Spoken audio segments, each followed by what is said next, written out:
Vamos a hablar en relación a elementos patológicos del estómago.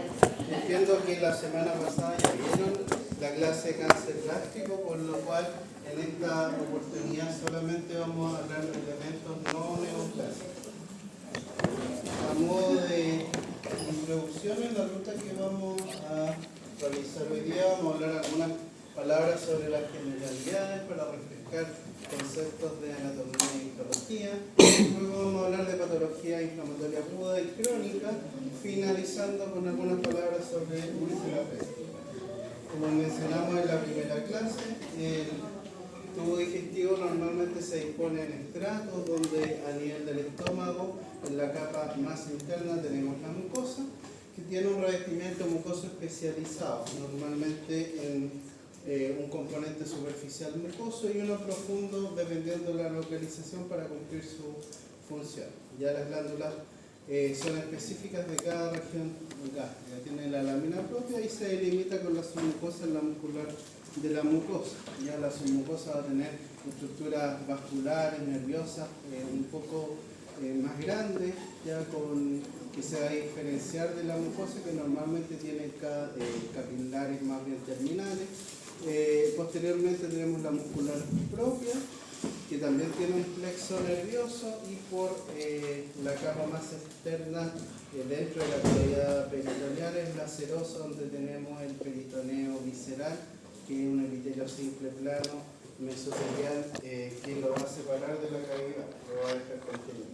¿Ya? Y la arquitectura, como lo que vemos acá, normalmente el estómago comienza a nivel del cardio, donde lo delimitamos en la clase anterior a nivel de la línea Z y el esfínter esofágico inferior, y el estómago se dilata hacia la región cardial, que es alrededor de esta unión, la región del fondo gástrico, que es la zona más ascendente, y luego tenemos la parte del cuerpo, y a nivel del antro lo que es el píloro, a la unión del esfínter pilórico, que lo va a dividir del duodeno. ¿Ya? Para términos prácticos, nosotros lo que utilizamos normalmente es que las piezas quirúrgicas que recibimos de gastrectomía, seccionamos a nivel de toda la curvatura mayor y tenemos el estómago como lo vemos acá, donde la región cardial va a ser esta zona alrededor del esófago, la región antral va a ser la zona más bien distal, y todo el resto va a corresponder al cuerpo. ¿Ya? Acá.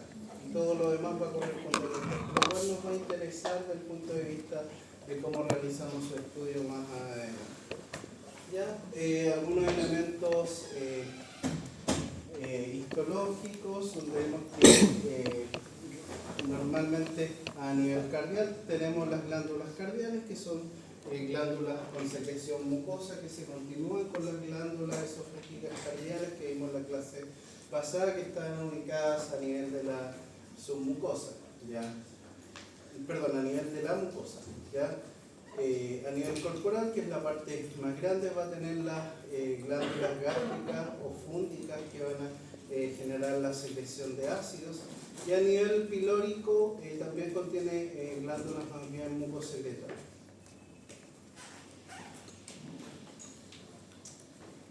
Normalmente la función de la mucosa gástrica va a estar dada por el compartimento profundo, ya que el compartimento superficial de esta glándula suele estar revestido con un epitelio cilíndrico simple en toda la extensión del estómago, ¿ya? Mientras que las glándulas del compartimento mucoso hacia la profundidad, desde el punto de vista del istmo, normalmente va a la especificidad de la glándula. ¿Ya? Mencionar que la mucosa gástrica es bastante activa, hablamos de epitelios lábiles que tienen un reemplazo celular bastante amplio, muy rápido, y eso igual puede predisponer a lesiones del tipo de la diferenciación o la presencia de tumores. Entonces, estas glándulas corporales, vemos que tenemos tres zonas: la zona superficial, desde el istmo hacia la superficie, con una que normalmente tienen gránulos de mucinógenos que habitualmente presentan elementos para proteger la mucosa gástrica de la secreción ácida, ¿ya? Y nosotros la podemos teñir con tinción de paz, como lo vemos en esta microfotografía, donde cada una de las células tiene esta vacuola intracelular con bastante mucina, ¿ya? La parte del istmo, que es la zona central,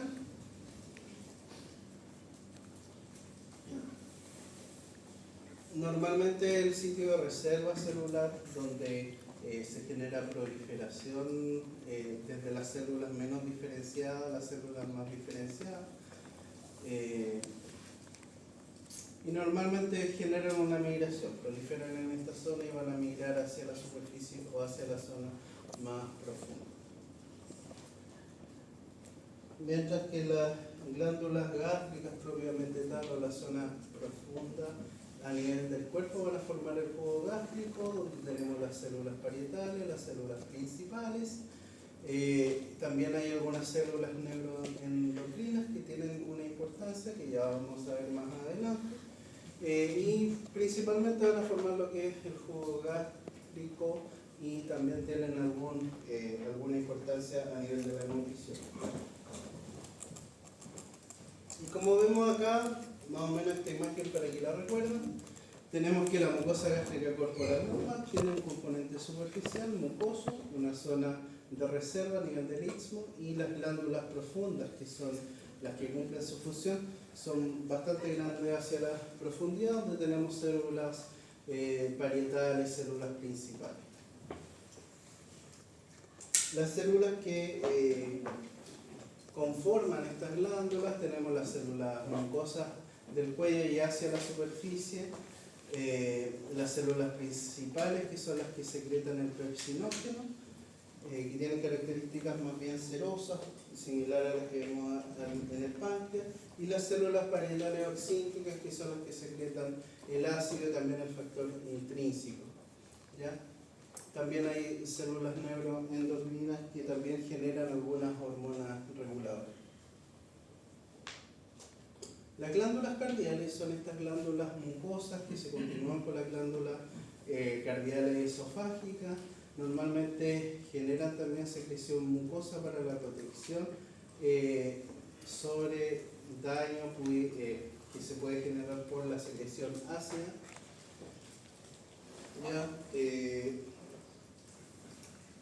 En general protegen esta zona. Mientras que las glándulas pilóricas también tienen una función más bien protectora, son secretoras de mucosa y suelen estar dadas a nivel del píloro, o sea, en la región antral más distal.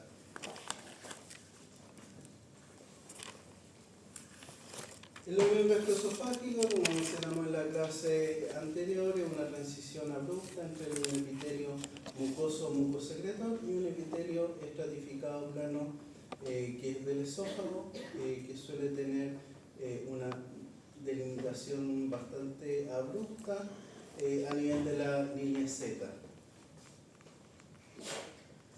Que lo vemos en la endoscopía, esta línea es zigzagueante que delimita el esófago con el estómago.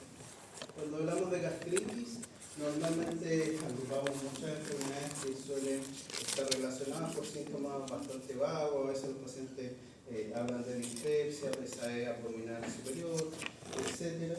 ¿Ya? Y normalmente hablamos que hay un trastorno inflamatorio, ya sea agudo o crónico, ¿ya?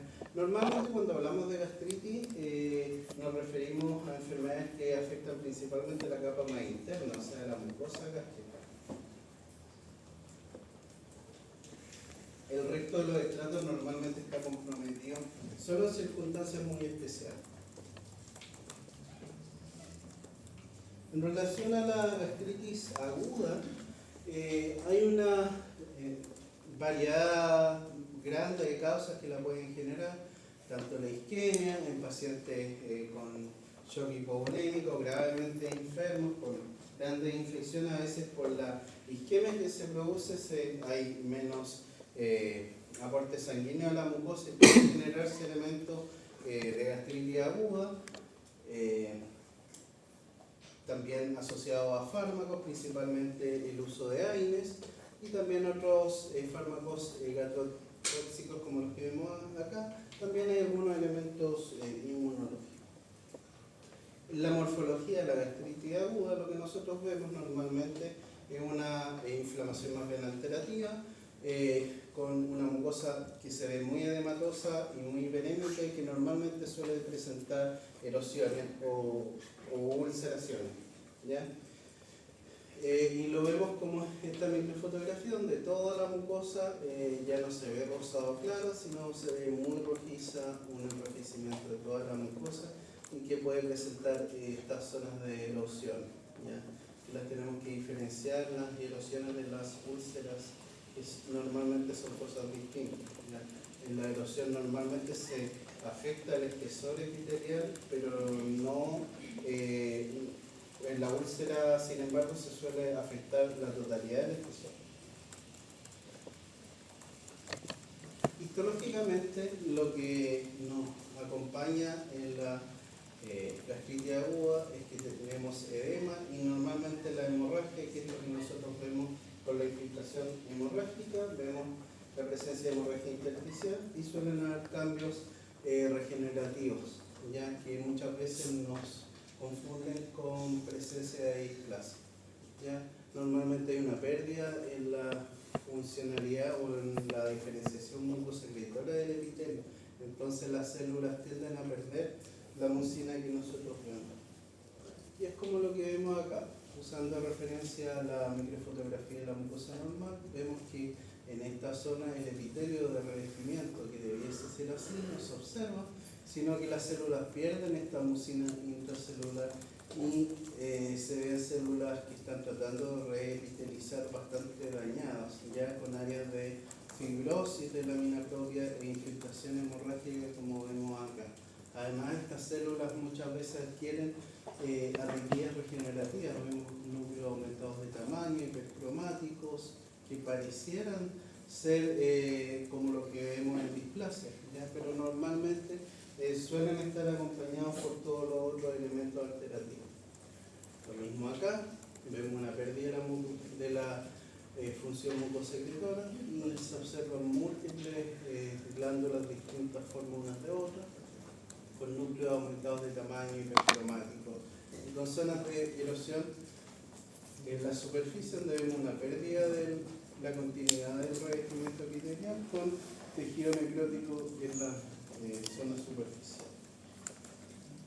Y también tenemos lo que es la atipia regenerativa, quizá en esta imagen está mejor esquematizado, donde vemos que, claro, acá se genera un daño que va a generar una alteración y luego esto va a tender a la regeneración, o sea, el epitelio va a reepitelizar y va a generar que posteriormente este epitelio poco diferenciado vuelva a una diferenciación normal con un epitelio mucosecretorio bien diferenciado una vez que nosotros retiremos el daño que generó la alteración. Entonces va a haber edema, pero en estadios no tan donde no hay una regeneración completa, solemos presentar estas atipias celulares que vemos acá en la fotografía. Y que también se observan en esta zona de acá, donde se ve un núcleo muy hipercromático en esa zona sin presencia de mucina, etc. Cuando hablamos de gastritis crónica, nos referimos en general a una inflamación más bien crónica, o sea, un daño persistente en el tiempo. Normalmente se genera el daño epitelial superficial y esto suele ser constante en el tiempo. Una de las causas, probablemente lo más común, es la gastritis asociada a Helicobacter pylori, pero también hay otros elementos endógenos, por ejemplo, la gastritis autoinmunitaria, que tiene un componente autoinmune, que genera una gastritis crónica atrófica normalmente, ¿ya? El sello distintivo cuando se continúa con el daño y persistente en el tiempo es la presencia de la atrofia del parénquima, que muchas veces después puede generar trastornos de metaplasia intestinal lo cual puede desencadenar en displasia y formación de tumor.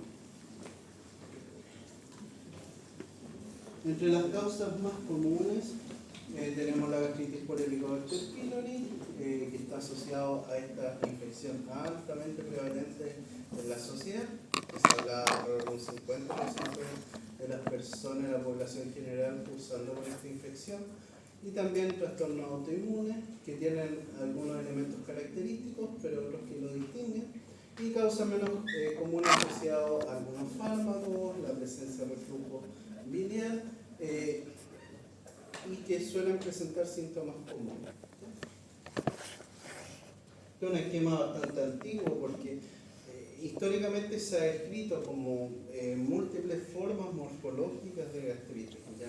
Se ha hablado de una gastritis superficial, una gastritis antral difuso, una gastritis atrófica antral o multifocal corporal o gastrocorporal difusa, pero en general, más que distintos tipos de gastritis, se habla más bien de un proceso en el cual se genera una gastritis superficial o incluso menos que eso, una gastropatía más bien irritativa, y esto va desencadenando esta cadena que conlleva finalmente la pangastritis atrófica que normalmente tiene metaplasia intestinal. Y esto va a estar dado en relación a la etiología, donde lo más frecuente es la infección por Helicobacter pylori, pero también hay que considerar otro elemento. Y la gastropatía como más inicial, por así decirlo, normalmente es la gastritis química irritacional o la gastropatía reactiva. ¿Ya? Son alteraciones morfológicas muy leves que se ven en las biopsias histológicas y que normalmente lo que nosotros observamos es la presencia de edema con hiperplasia foveolar. ¿Ya? La etiología normalmente está asociada o a fármacos AINES o a reflujo biliar, donde normalmente el riesgo de cáncer es bastante similar a la población general. Lo que nosotros vemos histológicamente es la presencia de lo que se llama hiperplasia foveolar, donde las glándulas mucosecretoras empiezan a generar trastornos de hiperplasia, lo que nosotros vemos como una forma de tirabuzón, ¿ya? Se ve como un sacacorcho que va dando vueltas, porque nosotros vemos esto en 2 dimensiones, pero el tejido es en 3 dimensiones, ¿cierto? Entonces se ve eso, un trastorno hiperplásico de las glándulas y la lámina propia normalmente muy fibrótica. Pero el inflamatorio es bastante leve, ¿ya? Y normalmente cuando vemos esto podemos hablar como de gastropatía irritativa o gastropatía reactiva, que algo está ocurriendo acá, ¿ya? No necesariamente una gastritis, ¿ya? Pero de la gastritis, evidentemente tenemos que hablar de Helicobacter pylori, que corresponde a la infección por esta bacteria que corresponde a un bacilo curvo, igual como en forma de tirabuzón, que tiene estos flagelos que le permiten movilidad. Normalmente la vía de contaminación es fecal oral, ¿ya? Suele afectar el epitelio superficial normalmente, pero tiene varios problemas, entre ellos la asociación con algunos tumores como el linfoma MAL, ¿ya? Que puede generar linfoma por estimulación al tejido linfoide asociado a mucosa o también conocido por MAL. Y también suele producir metaplasia intestinal asociada a la gastritis atrófica, que si no se trata a tiempo puede generar un cáncer por adenocarcinoma. ¿Ya? Y dentro de los factores que determinan la infectividad de este elemento, tenemos que tiene actividad mucolítica, donde suele producir ureasa, la cual transforma la urea en amoníaco, lo cual genera un microambiente dentro de la ubicación donde se encuentra la bacteria, ya que, como ustedes saben, a ese nivel hay zonas de pH muy básico, pero, o sea, muy ácido, perdón. Entonces con la secreción, como genera amoníaco, suele ser más beneficioso para ellos. También tiene una adhesina, lo cual genera adherencia con el epitelio de revestimiento, y también tiene algunos elementos de virulencia como la toxina vaporizante, el CAC-A, el liposacárido, y también estimula una respuesta inmune, ¿ya? Esto es lo que genera una estimulación del tejido linfoide asociado a mucosa. La morfología normalmente de la gastritis autoinmune corresponde a una gastritis crónica y aguda, normalmente superficial. Ya normalmente es como una forma de una banda donde está todo el epitelio inflamado. Cuando hay neutrófilos, normalmente está en la zona del cuello y más hacia superficial, lo que habla de una infección activa. También, como se desarrollaba esa estimulación del epitelio linfoide, podemos observar la presencia de folículos linfoides. Y también usamos algunas tinciones para poder evidenciarlos con mayor claridad en la microscopía. ¿Ya? Entonces vemos nuestra microfotografía normal, donde tenemos sin inflamación, y en esta, a su derecha, una microfotografía alterada, donde tenemos una presencia de una inflamación crónica a nivel que separa las glándulas y que es en banda superficial. ¿Ya? Y en esta zona, en un estadio un poco más avanzado, donde vemos que las glándulas que debiesen estar están muy perdidas, hay zonas de atrofia o pérdida glandular, ¿no? Y aparentemente un folículo linfoide en esta localización. Y normalmente suelen presentarse con actividad inflamatoria aguda, donde vemos exocitosis y polimorfonucleares neutrófilos. ¿Sí? Tengo una consulta respecto a cómo sabemos si los neutrófilos están presentes en la región del cuello. ¿Cómo se puede saber que están más Sí, presentes? a términos prácticos tampoco es tan relevante, ¿ya? Pero uno pudiera determinarlo en relación a lo que es la histología. Si está como en la zona donde hay transición entre el epitelio, revestimiento mucoso y más especializado, entonces está más o menos a nivel del cuello. Pero en términos prácticos tampoco es que uno lo vea tanto. Normalmente la exocitosis es de las partes más superficiales. Entonces los polimorfonucleares los vemos acá en exocitosis dentro de las glándulas, y los elementos también los podemos ver en hematoxilina y eosina, pero cuesta un poco, ¿cierto? Se ve la mucina y se ven algunos como basurillas en esta zona, ¿cierto? Pero hay algunas claves que nos ayudan a decir que estos son helicobacter. Punto 1, la localización. Vemos que están en relación a las células mucosas, porque dijimos que los helicobacter tenían adhesina, entonces se adhieren a esta zona. ¿Ya? Entonces créanme que estos son Helicobacter pylori. Todos esos bacilos que están ahí son todos Helicobacter pylori. Pero si no me creen, podemos hacer tinciones especiales, ¿ya? Que son las que vemos acá. Y en estas tinciones especiales podemos ver una morfología mucho más clara, donde vemos que incluso se ve casi recuerdan que la bacteria es más bien contorneada. Nosotros podemos verla acá en la tinción de DIF, que es una tinción con azul de metilena, y una de Warthin-Stabe, que normalmente hace que las bacterias se vean mucho más grandes. En situaciones muy puntuales y muy especiales podemos hacer inmunistoquímica. ¿Ya? Es raro que hagamos inmunistoquímica en gastritis buscando Helicobacter pylori, pero existe y hay algunas circunstancias en que sí las hacemos. ¿Ya? Y como vemos acá, es una tinción mucho más fácil de ver, ¿ya? Porque vemos que todo el estroma está teñido más bien blanquecino o azulado, y vemos que las bacterias se tiñen fuertemente café claro, ¿ya?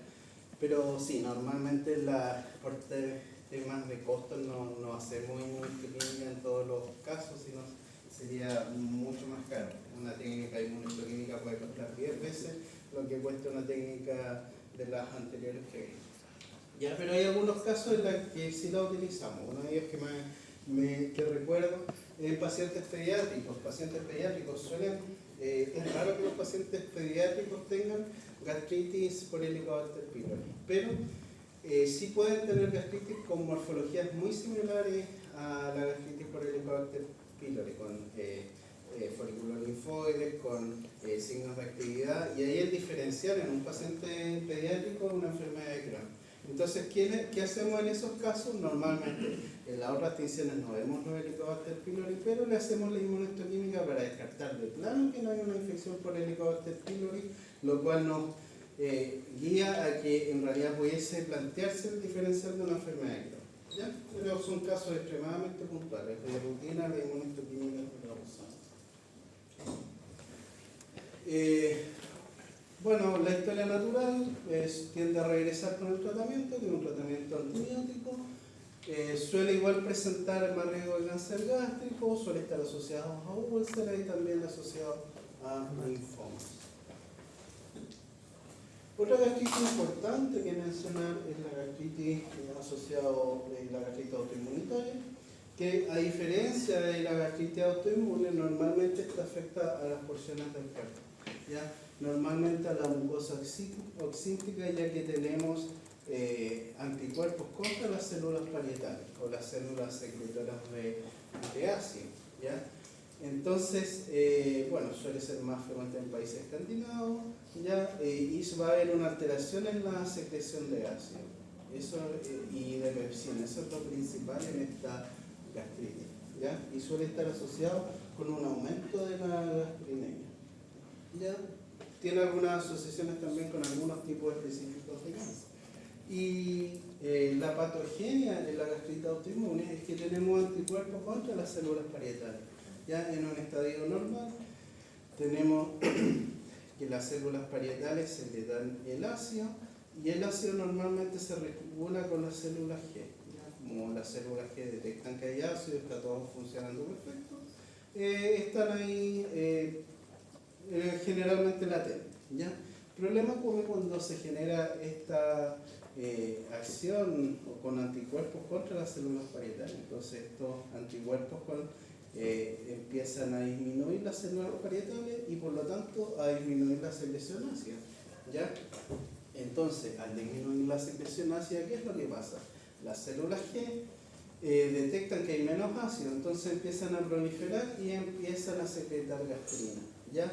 Porque dicen esto no está bien, no estamos funcionando ok, entonces generan gastrina. El problema es que la gastrina va a estimular a las células, a las glándulas oxínticas para que se generen células parietales, pero las células parietales tienen anticuerpos, entonces se van destruyendo. Pero también la gastrina va a generar una estimulación en las células enteroendocrinas, ¿ya? Entonces va y normalmente genera una hiperplasia en las células neuroendocrinas. Y esta estimulación del aumento de las células neuroendocrinas puede también estar asociado a tumores neuroendocrinos, ¿ya? Y esto es bien importante, que es bastante sencillo, pero es importante que lo manejen y sepan más o menos qué es lo que ocurre acá, ¿ya? Entonces, endoscópicamente, la gastritis autoinmune normalmente es una gastritis atrófica corporal, porque va a comprometer a las glándulas oxínticas que están en el cuerpo. Y endoscópicamente lo que va a haber es una gastritis atrófica, por lo que en la endoscopía vamos a tener un aplanamiento de los pliegues, como lo vemos acá, y vamos a empezar a ver los vasos. La trama vascular se va a ver. ¿Y esto por qué se va a ver? Porque la capa mucosa se va a adelgazar. Como se va a adelgazar, se va a ver más transparente y se van a ver los vasos relacionados. Así. Y en un estudio de inmunofluorescencia podemos ver los depósitos de anticuerpos contra las células parietales. Este estudio en general se hace, no, prácticamente en la práctica clínica no se hace, pero existe, ¿ya? Y es más que nada para mostrarle los anticuerpos que se producen directamente contra las células que secretan los ácidos. La morfología de la gastritis autoinmune la podemos separar en elementos tempranos y tardíos, donde los elementos tempranos, normalmente la infiltración inflamatoria, a diferencia de la gastritis por helicobacter, suele ser transepitelial y más bien predominantemente en la zona más basal. Ya suele ser linfoplasmocitaria, suele presentar eosinófilos, y también va a generar destrucción glandular con pérdida de glándulas, con formación de atrofia y trastornos de metaplasia, que puede ser pancreática, puede ser pseudopilórica, y va a haber una proliferación celular, como lo explicamos recién, en las células del cuello, tanto inmaduras como también neuroendocrinas. Los elementos ya más tardíos, normalmente las proliferaciones con el aumento de la gastrina van a estar en esta etapa y puede haber presencia de hiperplasia de las células G de la mucosa actual. Entonces todos estos trastornos más avanzados. Entonces lo que vemos acá, ya la misma mucosa con la glándula oxíntera, y acá esta también es mucosa gástrica cardial, corporal, perdón, y vemos que las glándulas oxínticas no están. Ya solo hay zonas de atrofia y zonas de inflamación, no quedan glándulas. Y esta pérdida de glándulas va a reemplazarse con otro tipo de glándulas, como generar metaplasia intestinal y estas zonas con hiperplasia neuroendocrina, que son pequeños nódulos donde las células enterocromofinas empiezan a proliferar por la estimulación de la gastrina. Y también podemos hacer la inmunohistoquímica para teñir estas células enterocromofines, y vemos que hay un aumento de la densidad de estas células y la formación de estos nódulos.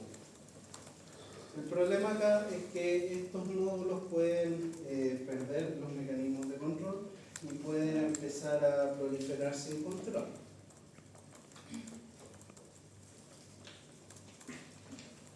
Y esta estimulación puede generar tumores neuroendocrinos. Entonces, cuando tenemos lesiones más grandes, donde son células neuroendocrinas, podemos generar tumores neuroendocrinos. Entonces, para comparar estas dos gastritis, les dejo este esquema a modo de resumen. La gastritis por helicobacter normalmente compromete más bien el antro del cuerpo, que la producción, cómo está la producción del ácido en cada una de las gastritis, la asociación con la gastrina, con los anticuerpos y las complicaciones que suelen tener cada una de ellas. ¿Ya? Dentro de las complicaciones de la gastritis crónica, tenemos la presencia de úlceras gástricas, porque la úlcera gástrica va a haber una alteración entre los mecanismos de defensa y alterativos, donde puede ser duodenalogástrica y puede estar asociado a estos elementos. Y también pueden estar asociados a tumores, tanto el adenocarcinoma gástrico como el linfoma y tumor neuroendocrino, principalmente la gastritis autoinmunitaria. Entonces ustedes podrían preguntarse qué podemos hacer con esta población de pacientes con gastritis crónica, o cómo estandarizamos un poco el estudio, porque si ustedes, el estómago en general es un órgano grande, entonces, ¿cómo le decimos a la endoscopista tomemos una muestra del estómago donde le parece atrofia, o una muestra del cuerpo, o una muestra del antro? Y normalmente se realizan estudios y se generan acuerdos, ¿ya? Y el acuerdo que nosotros utilizamos normalmente para estandarizar el riesgo de pacientes con gastritis crónica es lo que se llama el OLGA, ¿ya? En el OLGA lo que hacemos es tomar 5 muestras. Normalmente tomamos 2 muestras a nivel del antro, que es la A1 y A2, que es la pared anterior y la pared posterior. La A3, que es la pared, es a nivel del ángulo, que es el límite aproximado entre el antro y el cuerpo. Y luego 2 muestras de cuerpo, la C1 y C2. Y con esto tenemos 5 muestras. A cada una de esas muestras nosotros vamos a evaluar tanto la presencia de atrofia, la presencia de signos de actividad, la presencia de helicobacter y la presencia de metaplasia intestinal. Y con eso nosotros vamos a poder estratificar el riesgo del paciente. Entonces, normalmente vamos a sumar en esta tabla las muestras del antro y la del ángulo, o sea, las 3 muestras A1, A2 y la del ángulo la vamos a sumar cuando, si a nivel de atrofia, si hay entre el 1 y el 30% de las muestras tienen atrofia, nos va a dar un punto 1. Si es menos del 30, 0. Si es 31 al 60, 2 puntos. Y si es más del 60, ya va a ser 3. Vamos a hacer esto con las muestras del antro y las vamos a comparar con las muestras del antro. Entonces, si tenemos un puntaje 1 y un puntaje 1, vamos a tener un estadio 1 de clasificación de órbita, ¿ya? Y esto ustedes probablemente lo van a ver mucho en muchos informes de pacientes. Ya normalmente le hacen endoscopía digestiva apta, le toman protocolo de OLGA, y esto es lo que ustedes ven en el informe. Probablemente en el informe van a encontrar el estadio 3 de OLGA, pero para eso hay que saber si es que probablemente la atrofia que se encontró en el antro era mayor al 31% de las glándulas, por lo cual había una atrofia moderada, y por eso está categorizado en esta etapa. ¿Y cuál es la importancia de eso? Principalmente estratificar el riesgo de cáncer. las muestras con atrofia moderada e intensa suelen tener mayor riesgo de cáncer. Esto se hace tanto en el sistema Olga y también hay un sistema BIM. El sistema BIM es prácticamente lo mismo de Olga, pero a diferencia de la atrofia lo que se ve es la metaplasia intestinal. ¿Ya? Y lo importante es tratar de clasificar los pacientes para definir su riesgo de cáncer de páncreas. Ya, entonces, no sé si hay preguntas hasta acá. Ya, pasemos a lo que es úlcera péptica. ¿Ya? Cuando hablamos de úlcera, estamos hablando de una lesión que compromete al menos todo el espesor del epitelio gástrico, ¿ya? Y tiene que comprometer más allá que eso, o sea, tiene que pasar hacia la submucosa, tiene que comprometer la muscular de la mucosa. ¿Y cuál es la diferencia con la erosión? Es que va a curar por reparación, ¿ya? Cuando vimos gastritis aguda, veíamos que había una alteración que generaba erosiones, pero esta normalmente va a regenerar, mejorando el componente alternativo, y esto va a volver a íntegro, o sea, la mucosa va a ser totalmente normal, va a regenerarse. En cambio acá va a haber reparación, o sea, la túnica subyacente normalmente, o sea, va a haber una reparación y formación de un callo cicatricial. Ya se va a formar una cicatriz y por encima de las túnicas más subyacentes va a tener regeneración de la mucosa hacia arriba. ¿Ya? En las áreas vecinas normalmente vecinas a la producción, que es donde ocurre. Normalmente la etiología de las úlceras están dadas por alteraciones entre los mecanismos que protegen a la mucosa y los mecanismos que dañan la mucosa. Entre los mecanismos que dañan la mucosa tenemos la infección por Helicobacter pylori, la presencia de fármacos, el reflujo biliar, el uso de alcohol y tabaco. Normalmente lo que ocurre es que es más de un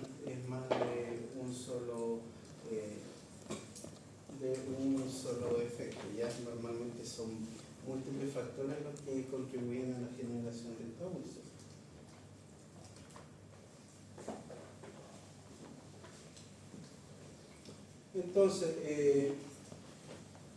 Entonces, todos los elementos que van a generar un aumento en la formación de ácido van a contribuir, ¿ya? Tanto aumento de las células parietales y principales de la mucosa gástrica, una alteración de los mecanismos de regulación, alteraciones de la motilidad también, ¿ya? Van a haber factores que deterioren la barrera gástrica y otros factores. También hay algunos factores genéticos asociados, como alguna respuesta normal de las células G, que normalmente son las que controlan la secreción celular y la proliferación. La localización de la úlcera péptica puede estar dado a nivel duodenal, normalmente en la región del bulbo, y también en la segunda porción. En el estómago normalmente es a nivel del antro lo más frecuente, y otras zonas también cuando hay gastritis atrófica. Es más raro en zonas yeyunales, pero normalmente están asociados cuando hay algunas cirugías previas. Y también en el esófago lo podemos ver, como en el esófago de Barrés que vimos en la clase anterior.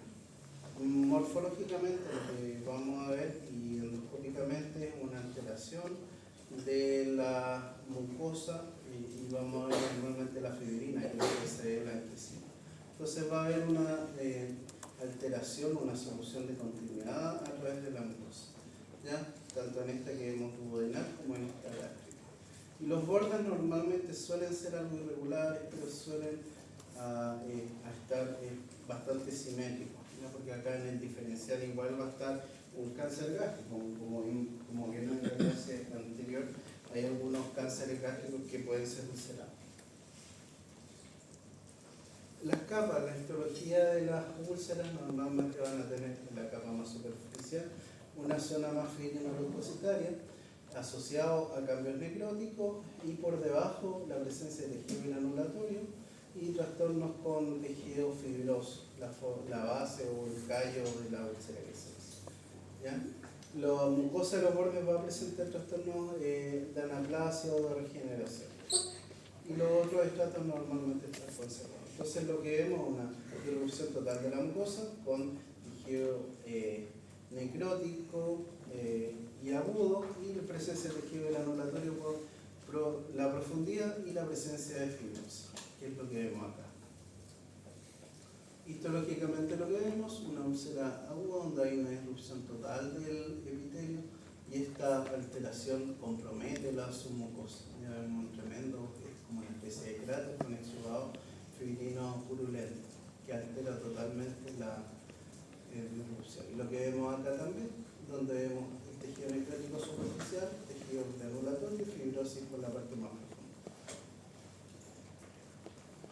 La evolución de la úlcera péptica tiene bastantes opciones. Lo más frecuente es la cicatrización.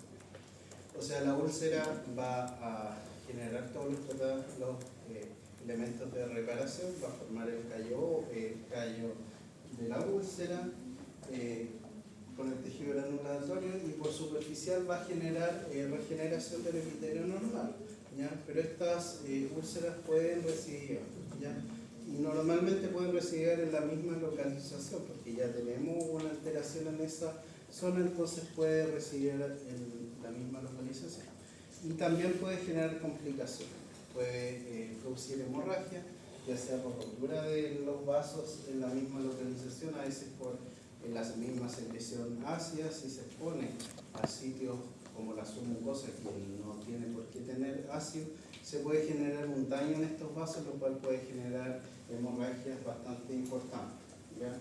Y lo otro es que se pueda seguir perforando por los otros estratos, ¿ya? Hablamos tanto de la perforación como la penetración. La perforación hablamos cuando se traspasan todos los estratos, incluido la serosa. La penetración es cuando esta úlcera normalmente es hacia la cara más posterior y suele perforarse como hacia otros órganos, normalmente el páncreas, ¿ya? También puede generar zonas de obstrucción, ya las úlceras, porque deforman las zonas, como hablamos, que pueden ser duodenales o pueden ser a nivel del antro pilóricas, pueden deformar esa zona, ese segmento del tubo digestivo, y puede generar estenosis. Y también hay una asociación en relación a carcinoma, ¿ya? Acá una fotografía de una penetración de una úlcera en la cara posterior hacia el tejido pancreático, que se puede observar. Así que eso en relación a la patología del himno del estómago, no sé si le pregunta, consulta.